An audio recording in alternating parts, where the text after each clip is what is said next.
আরজিকর কাণ্ডে দোষীদের শাস্তির দাবি জানিয়ে আবারও পথে হাওড়ার বিভিন্ন এলাকার বাসিন্দারা। রবিবার রাতে দোষীদের শাস্তির দাবি জানিয়ে একটি শান্তিপূর্ণ মোমবাতি মিছিল করেন তারা। আরজিকর কাণ্ডে রবিবারও হাওড়ায় বিভিন্ন রাস্তায় দোষীদের শাস্তি চেয়ে চলল মিছিল। আরজিকর হাসপাতালে তিলোত্তমা ধর্ষণ ও খুনের প্রতিবাদে হাওড়া ডোমজুড়ের রুদ্রপুর অঞ্চলের বাসিন্দারা একটি মোমবাতি মিছিলের আয়োজন করে।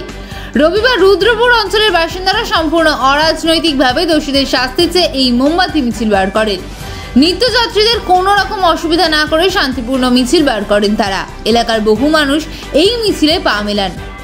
এছাড়াও দাসনগর, বালিটিকুড়ি সহ হাওড়ার বিভিন্ন রাস্তায় রবিবার আরজিকর কাণ্ডে দোষীদের শাস্তি চেয়ে মিছিল বার হয়। এই সমস্ত মিছিলে বহু সাধারণ মানুষ পা মেলান। তাদের একটাই দাবি যে এবার যারা নৃশংসভাবে মহিলা ডাক্তারকে ধর্ষণ করে খুন করেছে তাদের কঠোর থেকে কঠোরতম শাস্তি হোক।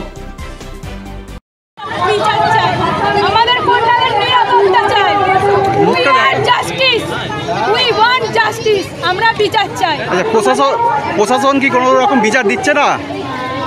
প্রশাসন সব দেখেও চোখে চশমা পড়ে আছে, আর কিছুই পাচ্ছে না, জাস্টিস দিচ্ছে না, কিছু দেখছে, সমস্ত কিছু দেখছে, কিন্তু করে কিছু বিচার দিচ্ছে না।